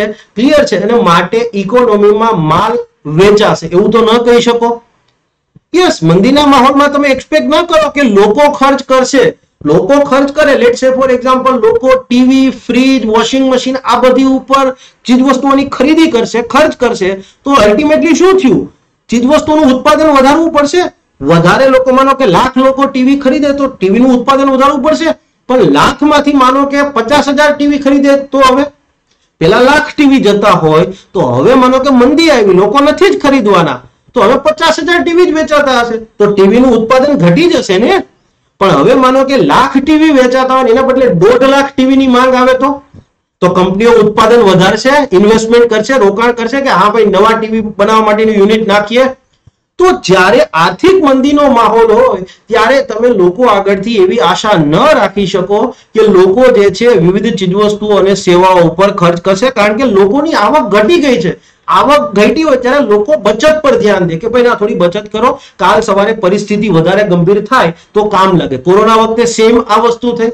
કોરોના વખતે તમે જુઓ કેમ આપણે કોરોના વખતે ટેકનિકલી મંદીમાં જ જતા રહ્યા હતા. કેમ? તો કે લોકો ખર્ચ નહોતા કરતા કે ભાઈ ધ્યાન રાખવું પડે, કાલ સવારે કોરોના આવ્યો હોસ્પિટલમાં એડમિટ થવાનું થયું તો 50,000 60,000 લાખ રૂપિયામાં અડી જઈશું.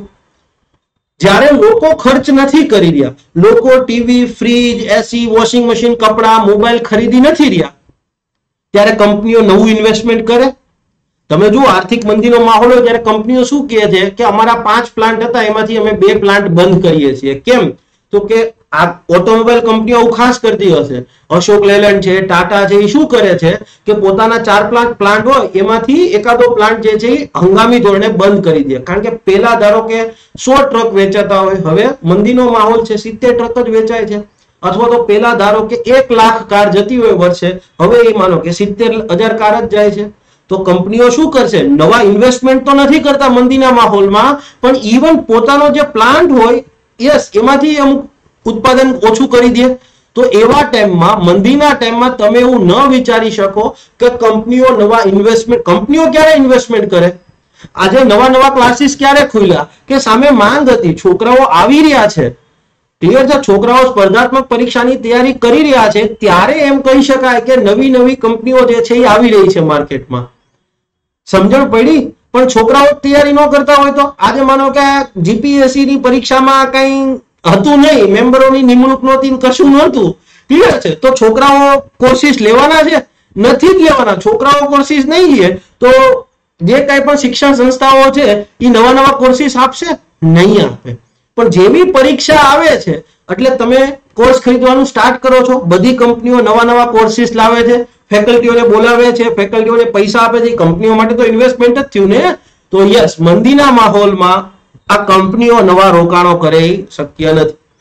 હવે તમે એક વસ્તુ વિચાર કરો કે મંદીનો માહોલ છે, કોરોના જેવી મંદી ટાઈમ હતો, તો તમારી એકની નહીં બીજા બધા દેશોની હાલત પણ તમારા જેવી જ હશે. તો બીજા બધા દેશોની અંદર પણ લોકો જે છે બચત કરવા ઉપર જ વિચારતા હશે કે ભાઈ કોરોનાનો ટાઈમ હતો તો અમેરિકામાં જાઓ, કેનેડામાં જાઓ કે ઓસ્ટ્રેલિયામાં જાઓ, પબ્લિક શું કરતી હતી કે ભાઈ થોડો ખર્ચ ઓછો કરી દેતી હતી. તો હવે તમારા દેશમાંથી નિકાસ વધવાને ચાન્સીસ ખરા?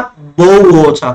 અને નિકાસ તો એમ કહી શકાય, મેં તમને કીધું ઓલરેડી કે 120 થેલી સિમેન્ટની માંગ હતી, ક્લિયર છે, યસ, એમાં તમે જોઈ અથવા તો તમે સમજો 100 ઉત્પાદન થયું હતું, 100 બેગનું ઉત્પાદન થયું હતું, ક્લિયર છે, આદર્શ અર્થવ્યવસ્થામાં, તો એમાં ગણીને 10 થેલી નિકાસ થતી હતી.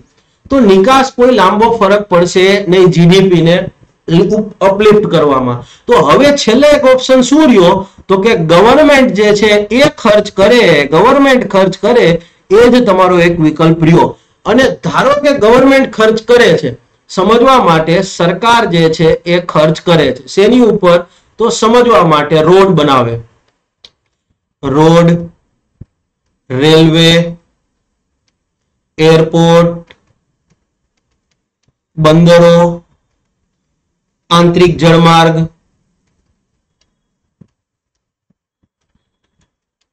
બરાબર છે. Let's say for example broadband, Bharat broadband, connectivity, માનો કે શાળાઓ બનાવે, હોસ્પિટલો, Pradhanmantri Ayushman Bharat health infrastructure mission, હોસ્પિટલોની વાત થઈ ગઈ. તો સરકાર આ બધા ઉપર ખર્ચ કરે ધારો કે, તો તમે એક વસ્તુ વિચાર કરો, ચાહે રોડ બનાવે, રેલવે બનાવે, એરપોર્ટ બનાવે, બંદરો બનાવે, આંતરિક જળમાર્ગ માટેના પ્લેટફોર્મ બનાવે, બ્રોડબેન્ડ કનેક્ટિવિટી માટે કામગીરી શરૂ કરે, આ બધામાં અમુક વસ્તુઓ તો કોમન જોવાની જ છે. લેટ સે ફોર એક્ઝામ્પલ શું જોઈશે તો કે આ બધાની અંદર માંગ વધશે.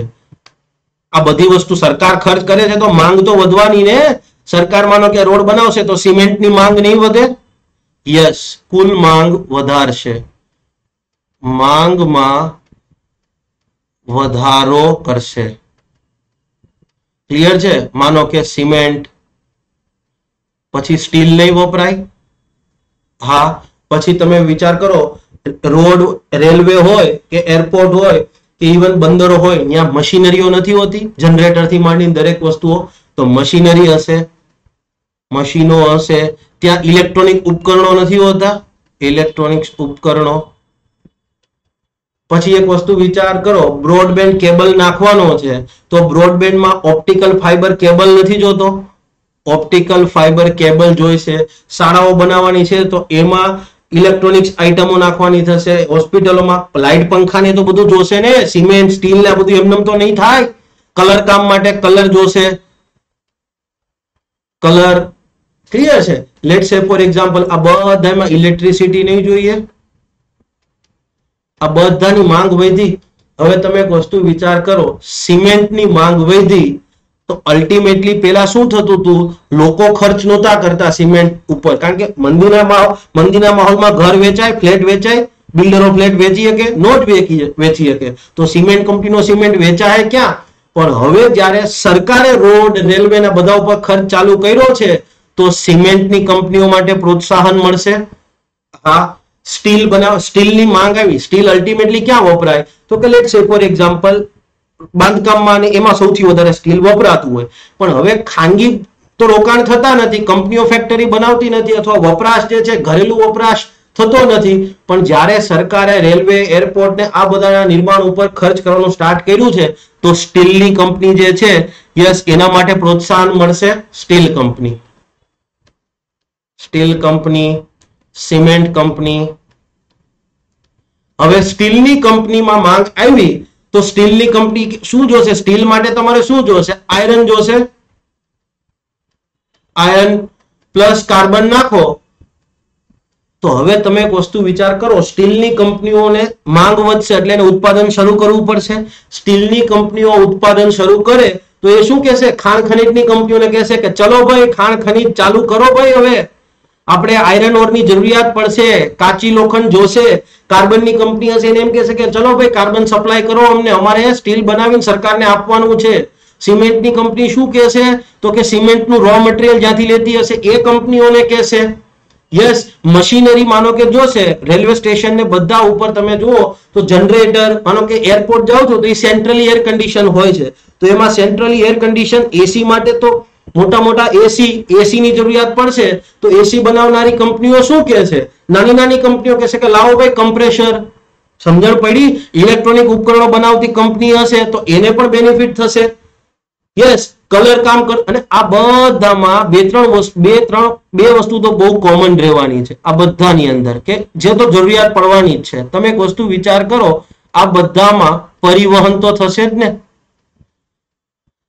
સિમેન્ટ બન્યો તો એને રોડ બને છે ત્યાં નહીં લઈ જવાનો, રેલવે સ્ટેશને નહીં લઈ જવાનો. યસ, અને આ બધું કામગીરી કરવામાં લેબર વર્ક નહીં થાય. તો તમે વિચાર કરો, પરિવહનની માંગ વધશે, પેટ્રોલ ડીઝલની માંગ વધશે, લેબરની માંગ વધશે, દિહાડી મજદૂર થી લઈને એન્જિનિયર, ક્લર્ક, પ્રોજેક્ટ મેનેજર, આ બધાને, યસ, તો એ બધાની આવક વધશે. તો અલ્ટિમેટલી અર્થતંત્રમાં ઓવરઓલ એમ કહી શકાય કે કંપનીઓને શું થાય? માંગ ઉત્પન્ન થાય તો કંપનીઓનો માલ વધુ વેચાશે, તો ફાઇનલી કંપનીઓ પોતાના કર્મચારીને બધાને પગાર આપી શકશે સારી રીતે. લોકોના હાથમાં આવક આવી, અલ્ટિમેટલી શું કરશે આ વસ્તુ?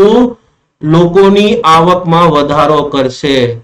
લોકોની આવક, યસ, અને લોકોની આવકમાં, માનો કે ઇલેક્ટ્રિસિટીની વાત કરીએ આપણે, તો ઇલેક્ટ્રિસિટી શેની ઉપરથી આવે છે? કોલસા ઉપરથી જ આવે છે ને.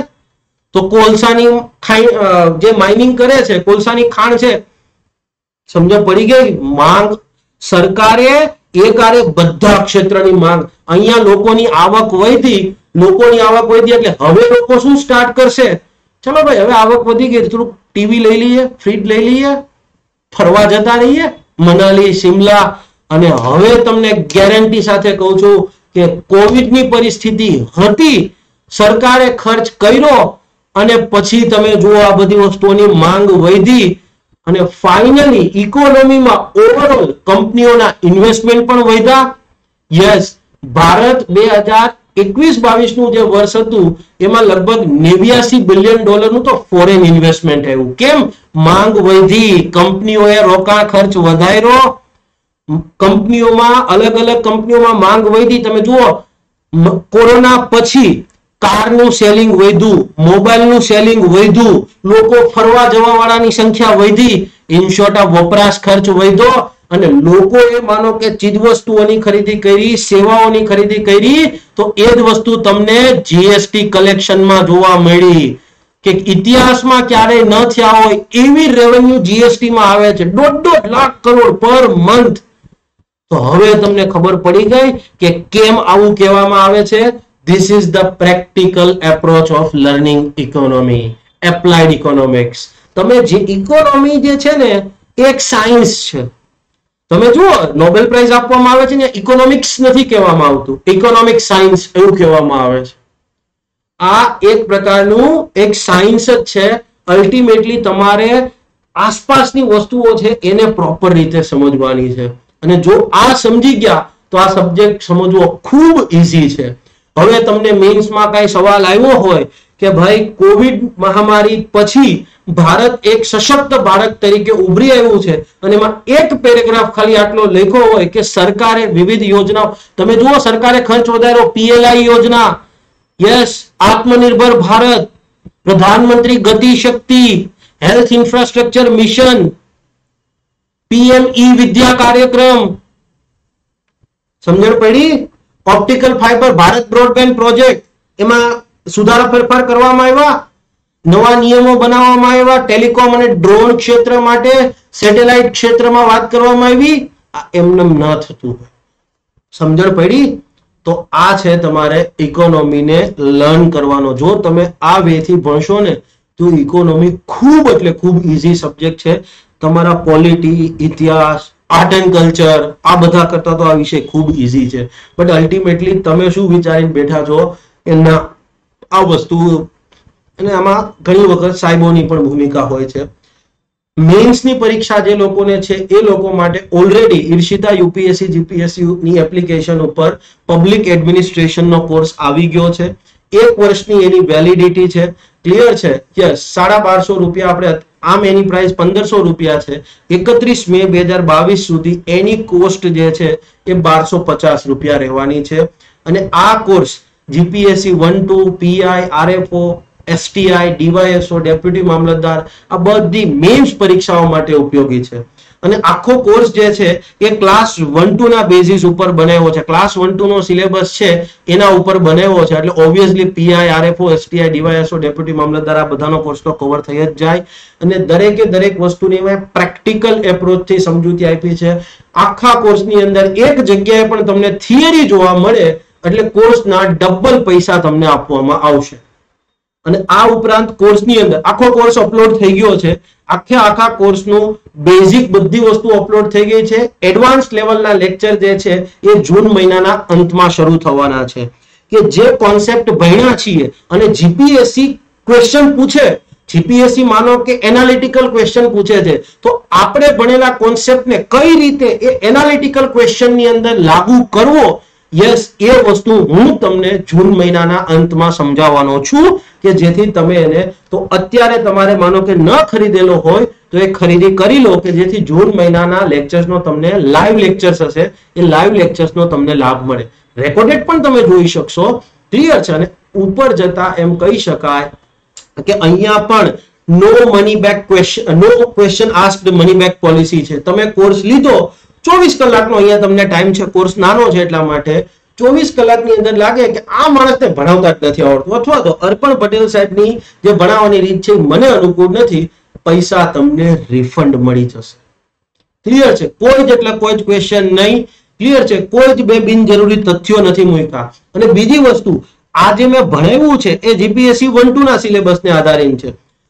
જૂન 2022 માં હું જે લાઈવ લેક્ચર લેવાનો છું એમાં મેં જે ગઈ યુપીએસસી ની પરીક્ષા હતી, યુપીએસસી મેઇન્સ 2021, એની અંદર જે પબેડના સવાલો હતા, ઇવન પબેડ ઓપ્શનલ નું પેપર હતું એમાં જે સવાલો હતા, આ બંને સવાલો અને જીપીએસસી એ પૂછેલા સવાલો છે, આ ત્રણેના GPSC general studies, UPSC general studies અને યુપીએસસી પબેડ ઓપ્શનલ આના ટોટલ 15 ક્વેશ્ચન જે છે એ હું લાઈવ તમને ડિસ્કસ કરીને સમજાવીશ કે જુઓ આપણે સિટીઝન ચાર્ટરમાં આ ભણ્યા છે, આ ક્વેશ્ચનમાં આવી વસ્તુ પૂછવામાં આવી છે, તમારે આ રીતે લખવાનું છે. તો ખાલી અને ખાલી ભણાવવાની વાત નથી અહીંયા, બટ અલ્ટિમેટલી તમને એમ કહી શકાય કે પ્રેક્ટિકલ એપ્રોચ થી એ પણ શીખવાડીશ કે ભણેલું પૂછાય તો એ પૂછાય એમાં શું લખવાનું. ક્લિયર છે? 31 મે 2022 સુધી આ કોર્સની પ્રાઇસ જે છે એ 1250 રૂપિયા રહેવાની છે. અને બીજી એક વસ્તુ વિદ્યાર્થી મિત્રો તમને એ પણ કહીશ કે ઓકે હવે ભૂલાઈ ગયું છે, કંઈક હતું આના રિલેટેડ જ, બટ હવે યાદ નહીં આવે. ઓકે, આવશે ત્યારે મૂકી. હા, ડેમો લેક્ચર્સ તમે જો જોવા માંગતા હોય તો ડેમો લેક્ચર્સ જે છે એના પણ આખું જે છે લિંક સહિત મેં નીચે ડિસ્ક્રિપ્શન બોક્સમાં વિગત આપી દીધી છે. તો તમે ત્યાં જઈ અને ડેમો લેક્ચર્સની ખરાઈ કરો, તમે પરખો, તમને લાગે કે મજા આવી તો અને તો જ તમારે ભણજો, તો જ ને તો જ પરચેસ કરવાનો. પરચેસ કર્યા પછી કોઈ એવું નહીં, ન ફાવે money back guarantee. Thank you. જય હિન્દ, જય જય ગરવી ગુજરાત. મારો દેશ, મારી પહેચાન, મારું રાજ્ય, મારું સ્વાભિમાન. આ પ્રકારે બીજો પણ કોઈ ટોપિક તમે સમજવા માંગતા હો પ્રેક્ટિકલ એપ્રોચ થી તો એ પણ કમેન્ટ બોક્સમાં જણાવજો. ઓકે, ક્વેશ્ચન હતા સિમેન્ટનું ગુજરાતી શું થશે? સિમેન્ટનું ગુજરાતી થશે વજ્રચૂર્ણ. સિમેન્ટનું ગુજરાતી જે છે એ થશે વજ્રચૂર્ણ. મને નથી ખબર, હું કોઈ ગુજરાતીનો એટલો પંડિત નથી, બટ મારા એક સિનિયર સર છે થાનકી સાહેબ, ભાષા નિયામકની કચેરીમાં રિટાયર્ડ કર્મચારી છે, બરાબર. થાનકી સાહેબે મને સવાલ પૂછ્યો હતો અને લગભગ 15 દિવસ પછી એમને જવાબ આપ્યો હતો, પણ મેં તમને અત્યારે જ આપી દીધો છે.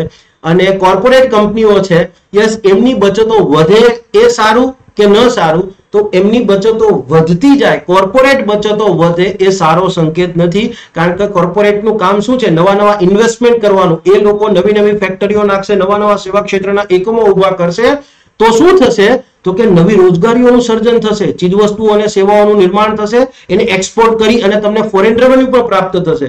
તો કોર્પોરેટ કંપનીની બચતો વધે, ઇટ મીન્સ કે કંપનીઓ નફો કરી રહી છે પણ એ નફાને ઇન્વેસ્ટ નથી કરી રહી, કારણ કે all is not well in economy. ઇકોનોમીમાં બધું બરાબર નથી, માટે કંપનીઓ ઇન્વેસ્ટ નથી કરી રહી. કંપનીઓનું કામ ઇન્વેસ્ટ કરવાનું છે. તો rise in corporate savings is not a good sign in economy. Thank you. જય હિન્દ, જય જય ગરવી ગુજરાત. મારો દેશ, મારી પહેચાન, મારું રાજ્ય, મારું સ્વાભિમાન.